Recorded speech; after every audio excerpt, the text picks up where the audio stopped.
Africa பற்றி பலரும் அறியாத திகைக்க வைக்கும் உண்மைகள்.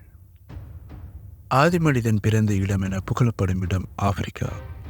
இயற்கை அன்னையாக கருதப்படும் காடுகளை தன்னுள் பெருமளவு கொண்டிருக்கும் கண்டம் இது. இங்குதான் வெளி உலகம் அறியாத எண்ணிலடங்காத பழங்குடி மக்கள் இன்றளவும் இயற்கையை ஆரவாரமாக கொண்டாடி மகிழ்ந்து வாழ்ந்து வருகிறார்கள். அடர்ந்த மலை காடுகள் கொண்டிருக்கும் ஆப்பிரிக்காவில் இன்றளவும் மனிதனின் கால் தடம் பதியாத இடங்கள் ஏராளம் உள்ளன. அவதாரிலும் நாம் கண்டிராத பல அவதார விலங்குகள், பூச்சிகள் இங்கிருக்கும் மலைக்காடுகளில் சந்தோஷமாக வாழ்ந்து வருகிறது. இதே ஆப்பிரிக்காவை தான் உலகின் வளர்ந்த நாடுகள் லெப் ரெட் போல பயன்படுத்தி பல வைரஸ்களை பரப்பி பரிசோதனை செய்து வருகிறது. எண்ணற்ற சோகங்களை தன்னுள் புதைத்து வைத்திருக்கும் ஆப்பிரிக்கா பற்றி பலரும் அறிந்திராத சில வியக்க வைக்கும் திகைக்க வைக்கும் உண்மைகளும் காணப்படுகின்றன.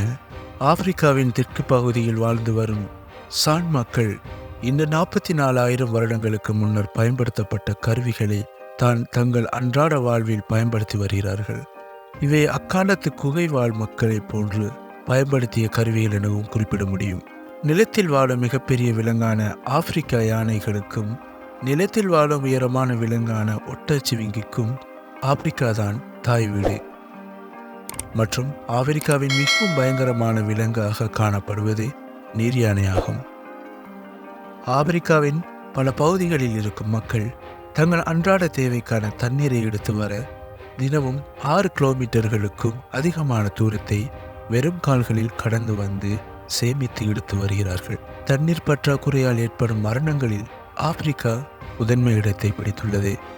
1525 முதல் 1866 வரை இக்காலத்திற்கு உட்பட்ட 341 ஆண்டுகளில் ஏறத்தாழ 1,25,00,000 ஆப்பிரிக்கர்கள் அடிமைகளாக அமெரிக்காவிற்கு நாடு கடத்தப்பட்டுள்ளனர். இவர்களில் 1.8 மில்லியன் பேர் பயணத்தின் இடையிலேயே இறந்துவிட்டார்கள். ஆப்பிரிக்காவில் வாழ்ந்து வரும் 5 முதல் 14 வயதுக்குட்பட்ட சிறுவர்கள் 41% பேர் குழந்தை தொழிலாளிகளாக வேலை செய்து வருகிறார்கள். மேலும் மிகவும் பின்தங்கி இருக்கும் இடமாக கருதப்படும் ஆப்பிரிக்காவில் 100 மில்லியன் ஆக்டிவ் ஃபேஸ்புக் பயனாளிகள் இருக்கிறார்கள். யானைகளுக்கு பெயர் போன பகுதி ஆப்பிரிக்கா. அதிலும் உலக யானைகளுடன் ஒப்பிடும்போது ஆப்பிரிக்கா யானைகளின் தரம் மிகவும் உயர்ந்ததாக உலக சந்தையில் காணப்படுகிறது. தந்தம் மற்றும் இதர விஷயங்களுக்காக தினமும் 96 யானைகள் ஆப்பிரிக்காவில் கொல்லப்படுகின்றன. மேற்கு ஆப்பிரிக்காவைச் சேர்ந்த டகோன் என்னும் இனத்தை சேர்ந்த திருமணமான பெண்கள் வெளிப்படையாகவே வேறு ஆண்களுடன் உறவில் ஈடுபடுவதை தங்கள் வழக்கமாக வைத்துள்ளனர். இதை அந்த பெண்களின் தாயார் ஊக்குவிக்கிறார்கள். தென்னாப்பிரிக்காவை வானவில் தேசம் என அழைக்கிறார்கள். இதற்கு காரணம் தென்னாப்பிரிக்காவின் அதிகாரப்பூர்வ மொழிகளின் எண்ணிக்கை ஆகும். இங்கே 11 மொழிகள் அதிகாரப்பூர்வ மொழிகளாக விளங்குகின்றன. தென்னாப்பிரிக்காவில் இருக்கும் ஒயிட் வாட்டர் ஸ்ட்ராண்ட் என்னும் இடத்தில் இருந்துதான் உலகில் இருக்கும் பாதி அளவிலான தங்கம் எடுக்கப்பட்டுள்ளது என கூறப்படுகிறது. பெரும் காடுகள் கொண்டிருக்கும் ஆப்பிரிக்காவில் காட்டின் முக்கிய விலங்கான புலி இல்லை. புலி ஆசியாவில் மட்டும்தான் இருக்கிறது என நம்பப்பட்டு வருகிறது. பிரான்ஸை விட பிரான்ஸ் மொழி பேசும் மக்களின் எண்ணிக்கை அதிகமாக இருக்கும் பகுதி ஆப்பிரிக்கா. மற்றும் கடந்த 2001ஆம் ஆண்டிலிருந்து மட்டுமே சீனாவில் இருந்து ஆப்பிரிக்காவில் 1 கோடி சீனர்கள் முற்றிலுமாக இடம்பெயர்ந்து சென்றுள்ளனர். உலகளவில் தடகள போட்டியான ஓட்டப்பந்தயத்தின் சிறந்த வீரர்கள் உருவாகும் நாடு கென்யாவில் இருக்கும் கலஞ்சின்ஸ் என அழைக்கப்படும் பழங்குடி மக்கள் ஆவார்கள். ஆப்பிரிக்காவின் தன்சானியா எனும் பகுதியில் உலகில் அதிகப்படியான அல்பினிசம் தாக்கம் இருக்கிறது. இது உடல் நிறம் வெளிரி போகும் தன்மையை ஏற்படுத்தும் தாக்கமாகும். ஆப்பிரிக்காவில் இருக்கும் கானா எனும் இடத்தில் ஏற்கனவே பயன்படுத்திய உள்ளாடைகளை 2ஆம் விற்பனை செய்யும் முறை இருந்து வந்தது. இந்த வழக்கத்தால் பல நோய் தொற்றுகள் ஏற்படும் என்பதால் சுகாதார பாதுகாப்பு கருதி கடந்த 2010ஆம் ஆண்டு கானா அரசு இதற்கு முற்றாக தடை விதித்தது.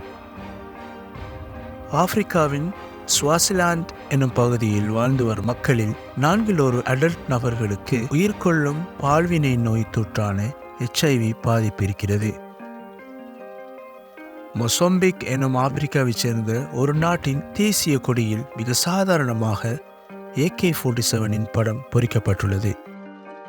உலக மொழிகளின் எண்ணிக்கையில் 1/3 ஆப்பிரிக்கா கண்டத்தில் இருக்கும் மக்களால் பேசப்பட்டு வருகிறது. ஆப்பிரிக்காவில் உயிர் வாழ்ந்து வரும் மக்களில் 97% மனிதர்கள் படிப்பறிவு அற்றவர்களாக இருக்கிறார்கள். 1986 கேமரூனில் இருந்து ஒரு எரிமலை சிதறலின் போது வெளியான CO2 வாயுவின் தாக்கத்தால் ஒரே நிமிடத்தில் 1746 பேர் பரிதாபமாக உயிரிழந்தார்கள். மில்லியன் டன் எடை கணக்கில் ஆண்டுதோறும் எலக்ட்ரானிக் கழிவுகள் ஆப்பிரிக்காவில் கொட்டப்படுகின்றன. இதனால் உலக எலக்ட்ரானிக் கழிவுகளின் குடோனாக மாறி வருகிறது ஆப்பிரிக்கா. ஒவ்வொரு ஆண்டும் ஆப்பிரிக்காவில் 40 லட்சம் ஹெக்டேர்கள் நிலப்பரப்பு அளவிலான காடுகள் அழிக்கப்பட்டு வருகின்றன. ஒரு ஹெக்டேர் என்பது 2.47 ஏக்கர் அளவிலான நிலப்பரப்பாகும். புதிய நீர்ப்பரப்பு உருவாகி வருவதால் ஆப்பிரிக்கா 2ஆக பிரிய துவங்கியுள்ளது. கடந்த 2005 10 நாட்களில் 26 அடி அகலமும் 60 கிலோமீட்டர் நீளமும் கொண்ட அளவில் ஒரு பிளவு ஏற்பட்டுள்ளது.